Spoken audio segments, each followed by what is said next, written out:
প্রিয় দশম শ্রেণীর শিক্ষার্থী বন্ধুরা, তোমরা যারা 2025 সালে মাধ্যমিক ফাইনাল পরীক্ষা দেবে, তোমাদের জন্য আজকের এই ভৌত বিজ্ঞানের আলো অধ্যায় থেকে যে প্রশ্নগুলো মোস্ট ইম্পর্টেন্ট রয়েছে সেই প্রশ্নগুলো তোমাদের সামনে শেয়ার করব। কেবলমাত্র তোমরা এই প্রশ্নগুলো অভ্যাস করবে, তোমরা দেখবে এখান থেকে 100% হুবহু কমন পেয়ে যাবে। এবং তোমরা জানো যে 2025 সালে তোমাদের জীবনে সবচেয়ে বড় পরীক্ষা দেবে এবং এই পরীক্ষাটি তোমাদের জীবন নির্ধারণ করে যে তোমরা কোন পথে এগোবে। তাই 100% কমন পাওয়ার জন্য সাকসেস কি 100% A to Z YouTube channel subscribe করে নাও, যাতে পরবর্তীকালে ভিডিওর নোটিফিকেশন সবার প্রথমে পেয়ে যাও। তো দেখে নাও প্রশ্নগুলো। দেখো প্রথম দাগের প্রশ্নটি, দন্ত চিকিৎসায় কোন দর্পণ ব্যবহার করা হয়? তো দেখো সঠিক উত্তরটি হবে অবতল দর্পণ। সূর্যোদয়ের আগে ও সূর্যাস্তের পরে কিছুক্ষণ সূর্যকে দেখা যায়, যা দিনের দৈর্ঘ্য সামান্য বৃদ্ধি করে। এর কারণ আলোর বিক্ষেপণ। বর্ণালী সৃষ্টির মূল কারণ আলোর বিচ্ছুরণ। Most important. অবতল দর্পণে ফোকাস ও বক্রতা কেন্দ্রের মধ্যে কোনো বস্তু রাখলে প্রতিবিম্বটি হবে শতবিবর্ধিত। Most important. গোলীয় দর্পণে বক্রতা ব্যাসার্ধ আর এবং ফোকাস দৈর্ঘ্য এফ এর মধ্যে সম্পর্কটি হলো এফ সমান r/2। কোন প্রকার দর্পণ বস্তুর প্রতিবিম্ব সর্বদা খর্বকার ও অসৎ হয়? তো দেখো সঠিক উত্তরটি হবে উত্তল দর্পণ। আলোর প্রতিসরণে অপরিবর্তিত থাকে। তো দেখো সঠিক উত্তরটি হবে কম্পাঙ্ক। প্রতিসারাঙ্ক কম যে বর্ণের আলো রশ্মি সেটি হলো লাল। শূন্য মাধ্যমে পরম প্রতিসারাঙ্ক। তো দেখো সঠিক উত্তরটি হবে 1। বাউ থেকে আলো কাঁচে প্রবেশ করেছে। লাল, নীল, সবুজ, বেগুনি বর্ণের আলোর মধ্যে কাঁচের প্রতিসারাঙ্ক সবচেয়ে বেশি হবে যে বর্ণের আলোর সাপেক্ষে, তা হলো বেগুনি। Most important. তারপরে দেখো, আলোক কেন্দ্র দিয়ে যাওয়া আলোক রশ্মি বিচ্যুতি 0 ডিগ্রি। প্রিজমের মধ্যে দিয়ে সাদা আলো প্রতিসরণের ক্ষেত্রে যে বর্ণের বিচ্যুতি সর্বাধিক সেটি হলো বেগুনি। Most important. তারপরে দেখো, কোন বর্ণের জন্য উত্তল লেন্সের ফোকাস দৈর্ঘ্য সর্বাধিক হবে? লাল। মানুষের চোখের রেটিনে উৎপন্ন প্রতিবিম্ব হবে বস্তুর সাপেক্ষে ছোট ও উল্টো। Most important. তারপরে দেখো 15 দাগের প্রশ্নটি ভীষণভাবে গুরুত্বপূর্ণ। মানুষের চোখের রেটিনায় যে প্রতিবিম্ব গঠিত হয় তা হলো অসৎ ও সমশীর্ষ। বর্ণালী সৃষ্টির মূল কারণ আলোর বিচ্ছুরণ। আকাশের বর্ণ নীল হওয়ার কারণ হলো আলোর বিক্ষেপণ। কোনো আলোর বিক্ষিপ্ত অবস্থার তীব্রতা সর্বনিম্ন। তো দেখো সঠিক উত্তরটি হবে লাল। দাড়ি কামানোর জন্য কোন ধরনের দর্পণ শেভিং মিরর রূপে ব্যবহার করা হয়? তো দেখো সঠিক উত্তরটি হবে অবতল দর্পণ। তারপরে দেখো 20 দাগের প্রশ্নটি, আলোর প্রতিসরণ যে বর্ণের চ্যুতি সবথেকে বেশি হয়? তো দেখো সেটি হবে বেগুনি। তারপরে দেখে নাও, আলোর বিচ্ছুরণ একটি প্রাকৃতিক ঘটনার উদাহরণ দাও। তো দেখো সঠিক উত্তরটি হবে রংধেনু। তারপরে দেখো 22 দাগের প্রশ্নটি মোস্ট ইম্পর্টেন্ট। বস্তু সাপেক্ষে ছোট অসৎ প্রতিবিম্ব গঠিত হয় উত্তল দর্পণে। একটি অবতল দর্পণে বক্রতা ব্যাসার্ধ 30 cm হলে তার প্রকাশ দৈর্ঘ্য হবে 15 cm। Most important. তারপরে দেখো 23 দাগের প্রশ্নটি ভীষণভাবে গুরুত্বপূর্ণ। কোনো অবতল দর্পণের ক্ষেত্রে বস্তুর ফোকাস ও বক্রতা কেন্দ্রের মধ্যে থাকলে গঠিত প্রতিবিম্বের আকার বস্তুর সাপেক্ষে বড় ও অবশীর্ষ হবে। Most important.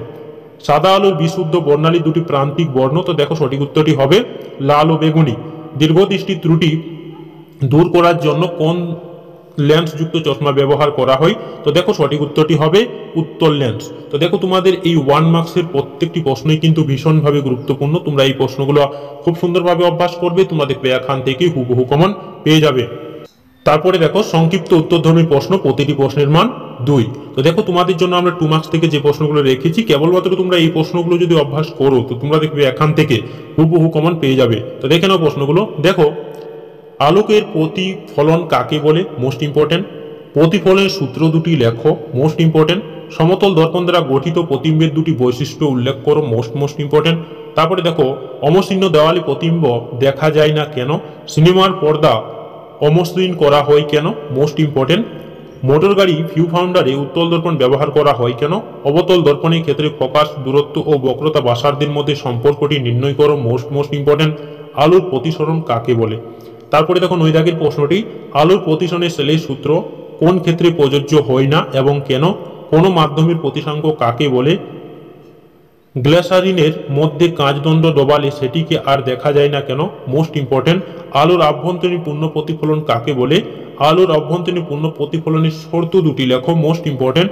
প্রিজমের রশ্মি বিচ্যুতি বলতে কি বোঝায়? লেন্সের আলোক কেন্দ্র কাকে বলে? উত্তল লেন্সের মুখ্য ফোকাসের সংজ্ঞা দাও। উত্তল লেন্সের ফোকাস দৈর্ঘ্য চিত্রসহ সংজ্ঞা দাও। Most important.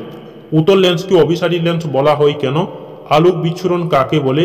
সেলের সূত্রের সাহায্যে বিচ্ছুরণের ব্যাখ্যা দাও। Most important. শূন্যস্থানে আলোর বিচ্ছুরণ হয় না কেন? শুদ্ধ বর্ণালী গঠনের শর্তগুলি লেখো। শুদ্ধ অশুদ্ধ বর্ণালী কাকে বলে বা মৌলিক বর্ণ কাকে বলে? সূর্যালোকে গাছের সবুজ পাতাগুলি সবুজ দেখায় কেন? Most important. সাদা কাপড় ধোয়ার পর নীল তাতে নীল দেখায় কেন? এক রশ্মি দুটি ব্যবহার লেখো। দিনের বেলায় পৃথিবীর আকাশ নীল দেখায় কেন? Most important. চাঁদের আকাশ কালো দেখায় কেন? সূর্যাস্তের সময় সূর্যকে লাল দেখায় কেন? সবুজ কাঁচে লাল ফুলকে কিরূপ দেখাবে এবং কেন? রাতের আকাশে নক্ষত্ররা ঝিকমিক করে কেন? Most important. বিপদ সংকেত হিসাবে লাল আলোর ব্যবহার করা হয় কেন? মোটর গাড়ির হেডলাইটে কোন ধরনের দর্পণ ব্যবহার করা হয় এবং কেন? অবতল দর্পণের ক্ষেত্রে প্রমাণ করো F সমান R/2, যেখানে F হলো ফোকাস দৈর্ঘ্য এবং R হলো বক্রতা ব্যাসার্ধ। উত্তল লেন্সে অভিসারী ক্রিয়া ব্যাখ্যা করো। Most important. আলোর বিক্ষেপণ সম্পর্কিত রেলের সূত্রটি লেখো। Most important. একটি আলোক রশ্মি দর্পণের সঙ্গে 30 ডিগ্রি কোণে আপাতিত হলে চ্যুতিকোণের মান লেখো। তো দেখো এই 2 মার্কসের প্রশ্নগুলো মোস্ট ইম্পর্টেন্ট। এই প্রশ্নগুলো তোমরা খুব সুন্দরভাবে অভ্যাস করে রাখবে। তোমরা দেখবে এখান থেকে টেস্ট পরীক্ষা বলো কিংবা ফাইনাল পরীক্ষা বলো, তোমরা দেখবে এখান থেকে হুবহু কমন পেয়ে যাবে। তারপরে দেখো সংক্ষিপ্ত উত্তরধর্মী প্রশ্ন, প্রতিটি প্রশ্নের মান 3। তো দেখে নাও প্রশ্নগুলো। এই প্রশ্নটি কিন্তু 100% কমনযোগ্য প্রশ্ন। একটি আলোক রশ্মি প্রিজমের মধ্যে দিয়ে যায়, দেখাও যে চ্যুতিকোণের মান ডেল্টা সমান I1 plus I2 minus A। এই প্রশ্নটি কিন্তু খুব গুরুত্বপূর্ণ। এই প্রশ্নটি তোমরা হুবহু কমন পেয়ে যাবে। তারপরে দেখো 2 দাগের প্রশ্নটি, সদ্বিম্ব ও অসদ্বিম্বের পার্থক্য লেখো। Most important. আলোর প্রতিসম সংক্রান্ত সূত্র দুটি বিবৃতি করো। বিবর্ধক কাঁচ হিসাবে উত্তল লেন্স এর কার্যনীতি চিত্র সহ লেখো। এক রশ্মি ও ইউভি রশ্মির একটি করে ক্ষতিকারক প্রভাব লেখো। হাত দিয়ে স্পর্শ না করে একটি সমতল দর্পণ উত্তল না অবতল তা পরীক্ষা করে কিভাবে স্থির করবে। Most important. একটি সরল ক্যামেরা দ্বারা গঠিত প্রতিবিম্বের দুটি বৈশিষ্ট্য উল্লেখ করো। Most important. হস্বদৃষ্টি ত্রুটি কি? কোন ধরনের লেন্স ব্যবহার করে এই ত্রুটি নিবারণ করা হয় তা চিত্র এঁকে দেখাও। অবতল লেন্স যে অসৎ সমশীর্ষ ও ছোট আকারে প্রতিবিম্ব গঠিত হয় তা চিত্র সহকারে লেখো। মোস্ট ইম্পর্টেন্ট কিন্তু এই প্রশ্নটিও। প্রিজমের মধ্যে দিয়ে আলোর প্রতিসনের চ্যুতিকোণের মান নির্ণয় করো। প্রিজমের আলোর প্রতিসনের চিত্র অঙ্কন করে চ্যুতির রাশিমালা নির্ণয় করো। Most important. তারপরে দেখো দীর্ঘদৃষ্টি ত্রুটি কি? কোন ধরনের লেন্স ব্যবহার করে এই ত্রুটি প্রতিকার করা হয়?